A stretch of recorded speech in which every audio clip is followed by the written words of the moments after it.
मैं छात्रों स्वर संधि पढ़ चुके हैं, व्यंजन संधि पढ़ चुके हैं। बात करते हैं विसर्ग संधि की। विसर्ग संधि, विसर्ग के स्थान पर जो भी परिवर्तन होंगे इसमें, इसलिए इसको विसर्ग संधि नाम दिया गया। देखते हैं विसर्ग के स्थान पर स कब होगा। विसर्ग के स्थान पर स कब हो जाता है? अगर विसर्ग के बाद में पहला दूसरा वर्ण वर्ग का, जैसे क ख छ छ ट ठ, ऐसे वर्ण वर्ग का पहला दूसरा वर्ण और श श श, तीनों श, तालवी श, मूर्धनी श और दंती श में से कोई सा भी श हो तो विसर्ग का क्या कर देंगे? स कर देंगे। यानी विसर्ग का स कौन सा करेंगे? जिसे हम सलेट वाला स बोल सकते हैं, या दंती स। कौन सा करेंगे? दंती स। विसर्ग के बाद में पहला दूसरा वर्ण या श श श हो तो विसर्ग को स कर दिया जाता है। जैसे यहाँ देखते हैं विष्णु, ये विसर्ग है। विसर्ग के बाद त्र, त्र त्र दो वर्णों से बना है, त और र से बना है। त और र से, तो ये त है, यानी पहला वर्ण है। विसर्ग के बाद वर्ग का पहला वर्ण है तो विसर्ग के स्थान पर स करेंगे तो रूप बन जाएगा विष्णु प्लस त्राता। विष्णु ये आधा स, त्राता विष्णुस त्राता। यानी विसर्ग के बाद इनमें से कोई वर्ण हो। माहेश्वर सूत्रों की बात करें तो ये वर्ण खर प्रत्याहार में आते हैं। पहला दूसरा स खर प्रत्याहार में आते हैं, तो विसर्ग ऐसे भी कह सकते हैं। विसर्ग के बाद खर प्रत्याहार के वर्ण हो तो विसर्ग का स हो जाता है। ये बन गया। फिर देखते हैं नमः प्लस ते, विसर्ग है। विसर्ग के बाद पहला वर्ण है तो विसर्ग स में बदलेगा, तो ये विसर्ग का स हो गया। यहाँ देखा पुनः प्लस च, विसर्ग के बाद पहला वर्ण है च वर्ग का, तो विसर्ग का स में परिवर्तन करेंगे। यहाँ ध्यान रखेंगे कि अगर बाद में च वर्ग का कोई वर्ण हो, च छ ज ज य, या शकार हो यानी तालवी श हो, तो इश्चुत संधि में हमने पढ़ा था कि स्तो इश्चुना इश्चु, स या त वर्ग यहाँ पे हो, इसके बाद श या च वर्ग हो तो इश्चुत हो जाता है, यानी कि स श में बदल जाता है। तो यहाँ इश्चुत संधि भी होगी। यहाँ तक तो विसर्ग संधि हो गई।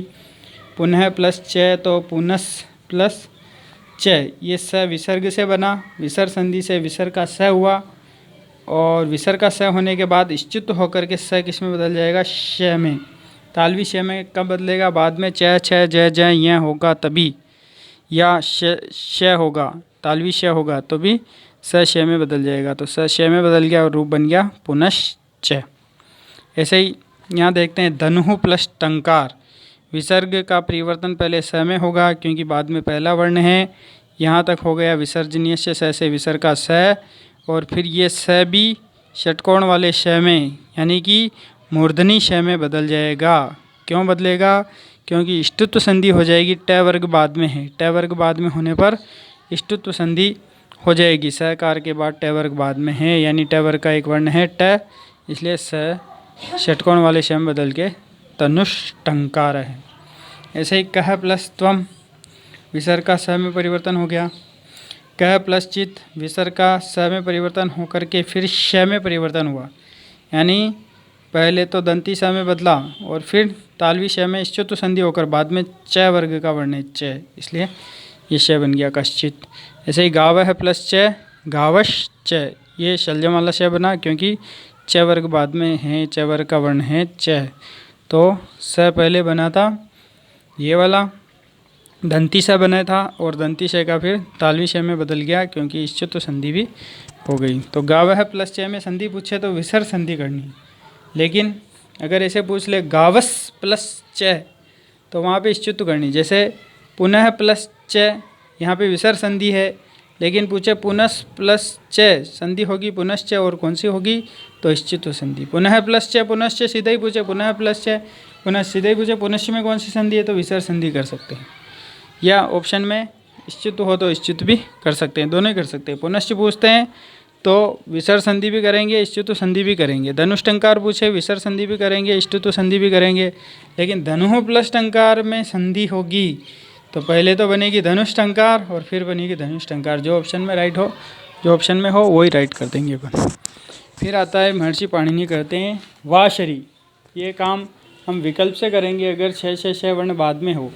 यहाँ इन्होंने कहा था कि दूसरा पहला दूसरा छ छ छ बाद में हो तो विसर्ग का स करना है, स तो करना है ही, लेकिन विकल्प से करेंगे यानी करेंगे तो भी ठीक है, नहीं करेंगे तो विसर्ग ही रहेगा। कब? बाद में छ छ छ हो तो विकल्प से भी कर सकते हैं। विकल्प से कैसे?